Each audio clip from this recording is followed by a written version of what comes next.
What is today's motivation? ಬೆಳಗ್ಗಿಂದ ಕತ್ತೆ ತರ ಕೆಲಸ ಮಾಡ್ತಾ ಇದ್ದೀನಿ. Back to back calls, back to back work. ಸ್ವಲ್ಪ ಟೈಮ್ ಆಯ್ತು, ಇನ್ಸ್ಟಾಗ್ರಾಮ್ ಓಪನ್ ಮಾಡಿ ನೋಡಿದೆ. ನಾನು ಡ್ಯಾಶ್ ಬೋರ್ಡ್ ಚೆಕ್ ಮಾಡಿ ನೋಡಿದ್ರೆ 474K views in last 30 days. ಅಂದ್ರೆ that is close to 500,000.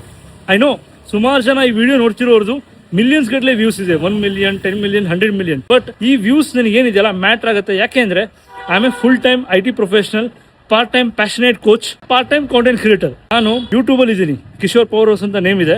Almost 400 videos ಹಾಕಿದ್ದೀನಿ. ಸಬ್ಸ್ಕ್ರೈಬರ್ಸ್ ಏನು ಜಾಸ್ತಿ ಇಲ್ಲ, ಏನೊಂದು 295 ಇರ್ಬೋದು ಅಷ್ಟೇ. ಬಟ್ ಸೋ ಫಾರ್ 1,35,000 ವ್ಯೂಸ್ ಕೂಡ ಅಲ್ಲಿ ಬಂದಿದೆ. ಕನ್ಸಿಸ್ಟೆಂಟ್ ಆಗಿ ಕ್ವಾಲಿಟಿ ಕಾಂಟೆಂಟ್ಸ್ ಪೋಸ್ಟ್ ಮಾಡಿ. ರಿಮೆಂಬರ್, ನೀವು ವ್ಯಾಲ್ಯೂ ಆ್ಯಡ್ ಮಾಡಿದ್ರೆ ಜನ ನಿಮ್ಮನ್ನ ಸಾಯೋ ತನಕ ನೆನ್ಪಿಟ್ಕೋತಾರೆ. ನೀವು ವ್ಯಾಲ್ಯೂ ಆ್ಯಡ್ ಮಾಡಿಲ್ಲ ಅಂದ್ರೆ ಹೋದ ಪುಟ್ಟ ಬಂದ ಪುಟ್ಟ ಮರ್ತೋಗ್ಬಿಡ್ತಾರೆ. ಆದಷ್ಟು B real, B transparent, add value. ಇಷ್ಟು ನನ್ನ ವಿಡಿಯೋಯಿಂದ ಒಬ್ರಿಗೆ ಹೆಲ್ಪ್ ಆಗುತ್ತೆ, ಒಬ್ರಿಗೆ ಅವೇರ್ನೆಸ್ ಮೂಡುತ್ತೆ, ಒಬ್ರು ಫಿಟ್ ಆಗೋದಕ್ಕೆ ಒಂದು ಆಕ್ಷನ್ ತಗೋತಾರೆ. ನೀವು ಕಾಂಟೆಂಟ್ ಕ್ರಿಯೇಷನ್ ಮಾಡ್ತಿದ್ರೆ ಕನ್ಸಿಸ್ಟೆಂಟ್ ಆಗಿ ಒಳ್ಳೆ ಕಾಂಟೆಂಟ್ಸ್ ಹಾಕಿ ಬ್ರೋ, ಜನ ನಿಮ್ಮನ್ನ ಸಪೋರ್ಟ್ ಮಾಡೇ ಮಾಡ್ತಾರೆ. ಒಂದಿನ ನೀವು ಗ್ರೋ ಆಗೇ ಆಗ್ತೀರಾ. ಇಫ್ ಇನ್ ಕೇಸ್ ನೀವು ರೀಲ್ ನೋಡ್ತಾ ಇದ್ರೆ check majority of my contents ಎಲ್ಲ ಅದು 60 to 120 seconds ಇದೆ.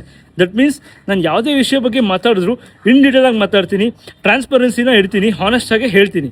If you feel I deserve a follow ಮಾಡಿ. I will never disappoint you. ನಾನು ನಿಮಗೆ ಫಿಟ್ನೆಸ್ ನ ಎಷ್ಟು ಸಿಂಪಲ್ ಆಗಿ ಫಾಲೋ ಮಾಡಬಹುದು ಅಂತ ಹೇಳ್ತೀನಿ. ಚೆಕ್ ಮಾಡಿ, ನನ್ನ ಸ್ಟೋರೀಸ್ ಚೆಕ್ ಮಾಡಿ, ಹೈಲೈಟ್ಸ್ ಚೆಕ್ ಮಾಡಿ, ನಾನು ಏನ್ ವರ್ಕ್ ಮಾಡಿದ್ದೀನಿ ಅಂತ ನಿಮಗೆ ಗೊತ್ತಾಗುತ್ತೆ. ನನ್ನ ಪೋಸ್ಟ್ ಎಲ್ಲ ಆರ್ಟಿಕಲ್ ಆಗಿದೆ, ಚೆಕ್ ಮಾಡಿ.